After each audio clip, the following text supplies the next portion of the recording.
네, 우리 축구대표팀 선수들에게 하는 얘기입니다. 고생은 우리 선수들이 다 했는데 근데 돈은 왜 축구협회가 더 가져가냐? 선수들이 더 많이 받아야 되는 거 아니냐? 이런 얘기죠. 네. 일각에서 이번 월드컵이 끝나고 난 다음 축구협회에 관련된 문제점에 대한 제기들이 상당했습니다. 벤투 감독도 마찬가지로 이야기를 조금 꺼내고 서운함을 표현했던 적도 있는 것 같은데요.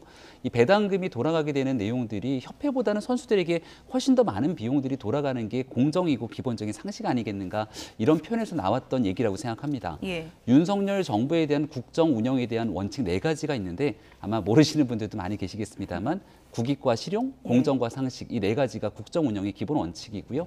공정과 상식은 윤석열 대통령이 국민 앞에 대통령 후보로 우뚝 서게 만들었던 기본적인 잣대이기도 합니다. 그런 측면에서 월드컵을 바라봤을 때 이게 선수들보다 오히려 협회가 뭔가 기득권을 쥐는 듯한 모습들로 비춰지게 되면은 그런 일들 속에서 뭔가 대한민국의 대통령으로서 좀 단호한 의지의 표현들을 보여주는 것도 맞겠다 생각했던 것 같고요. 여기에 대해서는 전체적인 여론도 공정한 보상들이 선수께 돌아가고, 또 축구협회도 할 수 있는 역할들을 다 하겠습니다만 국민들로부터 눈살을 다소 찌푸리게 만들었던 일들이 있다면 잘못된 일들은 무엇이 있었는지를 돌아보는 계기가 됐으면 좋겠다는 생각도 듭니다. 네. 지금 저 헤드 테이블에 이제 벤투 감독하고 손흥민 주장 이제 당연히 이제 예. 그런데 경기에 이제 나서지 못했던 선수도 거기 있었고, 그다음에 이제 예비 명단에 있었던 선수도 있었고, 그래서 이례적이다라고 했었는데 이제 지나고 나니까 그런 것들이, 또는 이제 축구협회에 대한 좀 부정적인 인식, 그런 것들이 이제 깔려 있었나 보다라는 이제 해석도 나오고 있는데, 축구협회장은 초청을 아예 못 받았었다고. 네, 그때? 그렇죠. 어떻게 보셨습니까? 그러니까 지금 말씀하신 그 말씀을 연관해서 생각해 보면 두 개가 연계되어 있는 것처럼 보여져요. 그러니까 축구협회장을 부르지 않은 이유가 결국 이제 대통령이 갖고 있는 이런 생각들이 어느 정도 반영된 게 아닌가. 저는 뭐 헤드 테이블에 그렇게 같이 앉는 건 대단히 좋다고 생각해요.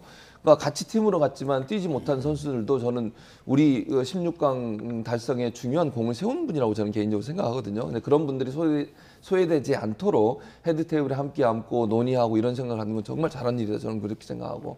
다만 협회 문제는 이게 이제 협회가 받는 돈이 있거든요. 월드컵에 16강까지 진출했을 때 협회가 받는 돈을 보니까 우리 돈 한 170억 정도 받아요. 근데 지금 선수들이 받는 건 뭐 다 해야 2억 정도 되나요? 개인적으로 아마 그 정도 받는 것 같아요. 그러다 보니까 이제 논란이 되는 것 같은데, 이 문제는 체육계에서 한번 논의할 필요는 있다는 생각이 듭니다. 뭐 이유가 있겠죠. 저는 잘 모르겠어요. 제가 전문가가 아니기 때문에. 협회 측에서도 입장을 낼 필요가 있다는 생각이 들고요. 또 협회가 운영되는 과정에 있어서 선수들의 복지라든지 아니면 뭐 기술위원회 운영이라든지 아니면 감독에 대한 뭐 보상이라든지 뭐 여러 가지가 있겠죠. 뭐 제가 잘 모르겠습니다만 그런 문제에 대한 전반적인 어떤 국민적 동의를 이끌어내는 기회가 됐으면 좋겠다는 생각이 듭니다.